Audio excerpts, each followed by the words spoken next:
on to Mystics Outlook. We got Cardo Dudley Jr., Raymond Lyons. I'm Wilson Tarpe Jr. Now, look, the Washington Mystics, big win for them. They escaped Chicago with a 71-69 victory, moving to 2-2 on the season. They came into this one obviously on a two-game losing streak after opening the season rather, with the big win over the New York Liberty. Ray, we'll start with you and then Cardell. Just your thoughts on this one. Um, yeah, man, it's just a gritty win. They toughed this one out. It was it was a little jaded at times and disjointed for both teams. But that's just because they was playing great defense, and it happens sometimes. Washington forced a lot of turnovers, but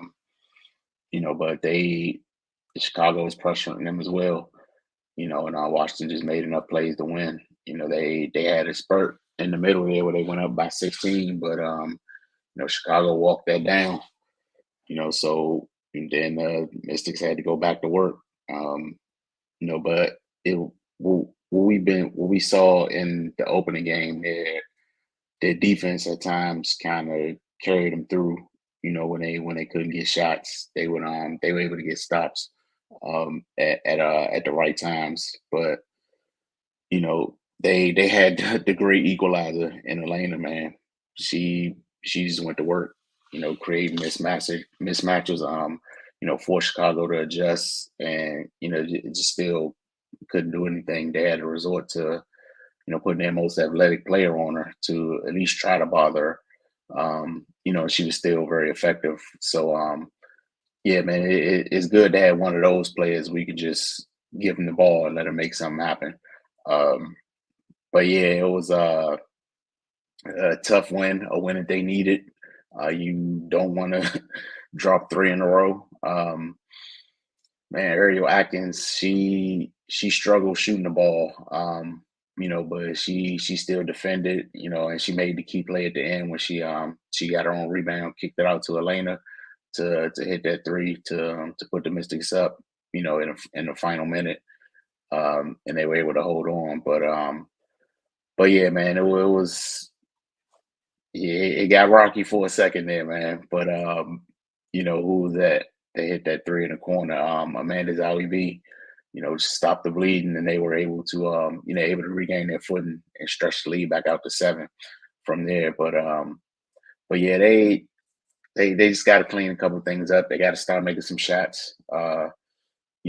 Chicago wasn't doubling hard like Connecticut was, and that gave Atlanta room to operate 1-on-1, and that's probably not in your best interest to let let Atlanta go 1-on-1 against people, but teach their own. Um, but yeah, the guards got to join the party at some point, man. They're getting looks, they got to knock them down. It's simple as that. They won't be able to function like this the entire season without having perimeter threats, because it's going to catch up to you at some point, like it did for them earlier this week. But a win is a win. Elena was spectacular, and and they defended, and they made the plays they need to make to get the win. Cardell. Yeah, it was a tough win on the road, especially heading into a long break. It's better to go in 2-2 than 1-3. Um, Chicago, for the most part, had the advantage with their pace. I know the Mystics want to get out and run, but right now it just seems like Chicago is better at it at this point. That's why they led the fast break points 14-6, even though they turned the ball over far more than the Mystics. But the Mystics, they ate off turning the sky over and getting to the free throw line, and that was compliments of what Delanar was doing to Shakir Olsen. Um, the free throws disparity 16 out of 20 for the Mystics, 9 out of 13 for the Sky, and the Mystics only pulled it out by 2. They need every bit of those free throws, and they shot better from 3, even though the Sky shot overall better from the field. The game was that close. It's like what Ray said. Look, your starting backcourt, well, not even your starting backcourt. Your point guard, your shooting guard, and your wing. They can't combine for 3 for 23. Like, it's going to catch up. And like Ray said, they didn't do what Connecticut did, which they should have. They should have doubled down on. You know what I mean? And if they were really trying to pull out, I mean, not of course they were trying to pull out the win, but there's somebody else to beat you. Until they start hitting shots, I'm like, look, I'm gonna double down on somebody going to have to beat us. And you know, they luckily for Washington, they didn't face that like they did in Connecticut against Connecticut on the last 2 games. Um, but then another thing for the Mystics that was a bright spot. The men showed up. They've been kind of off themselves, um, and that's what saved this game. Honestly, the bench play, because the games where they lost against Connecticut, both in Connecticut and here in DC, not only were like I said, the starting perimeter they were off from the field, but the bench was off as well. So they really didn't get any offensive relief outside of Deladon, Shakir Austin. It might be somebody else, just some, depending on who's hitting that night. Maybe Tiana Hawkins might have had 10. That was pretty much it. And even then, those games were close because the Mystics defense is there for the most part. It's getting the job done. You know what I mean? They just got to hit shots, and it's literally right now. If they just hit shots against Connecticut, they're probably 4-0. It's what they say, make and miss league when you get to the pros, and that's just where it's at, man. Hawkins was 6, IB with the big 3 out in the corner when they were bleeding bad, and Chicago was trying to go in for the kill. They needed that 3. Tolliver had 4, including a couple clutch free throws.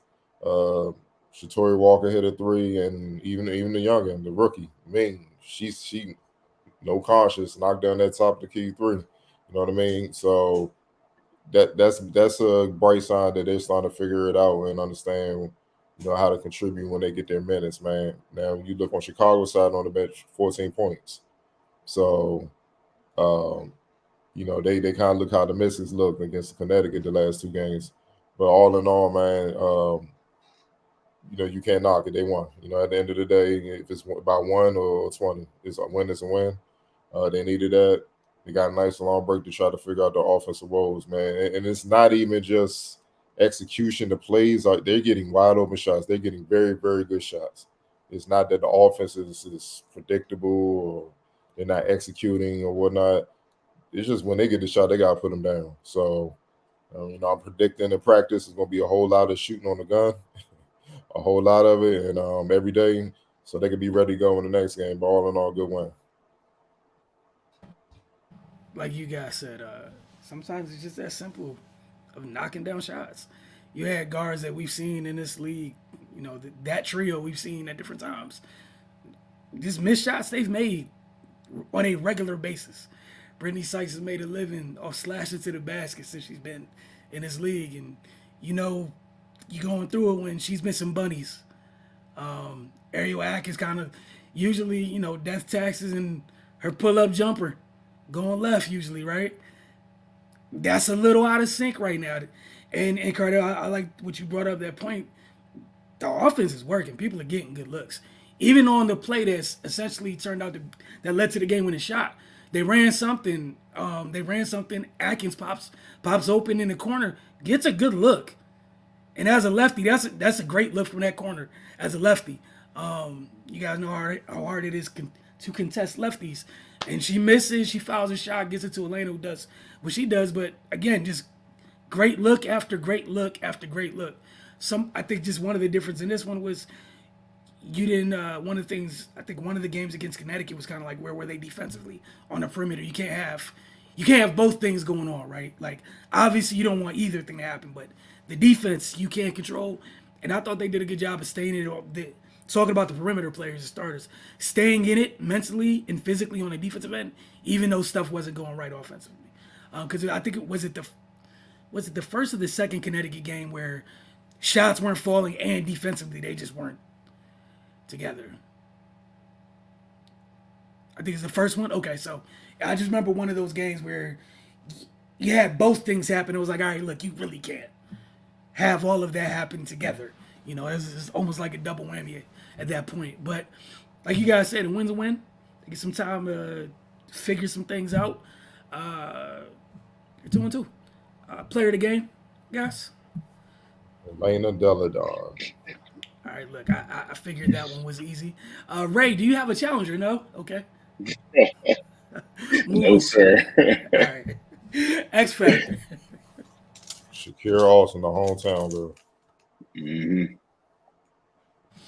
Yeah, I think what's it called? Those two have been those two have been the most consistent thing about Washington this season. Thus far in terms of that starting, well, just period. They've been the two things you can count on. And it's fun to watch them continue to grow. Obviously, but like Ray said, hey man, the perimeter players join the party at some point, please. Everyone would like for that to be the case. Again, they got some. Is it near a week? They play June 2nd, which is Friday. So pretty much a week off. Not a week off, but a week without a game to kind of get right, which doesn't hurt. And I think they'll be hosting the Dallas Wings Right. that game. So we'll see what that looks like. But again, look, man, 2-2. Ugly wins are wins too. No, gritty, ugly wins. All wins count as wins. That's just what matters. One comment we have Area 11T. Appreciate you, EDD, to go to DC. Hey man, she got the ring and she holding it down. MVP. It's a lot of hardware there. Real easy now. Real easy. Oh man. All right, want to thank y'all for tuning in, man. Don't forget for away games.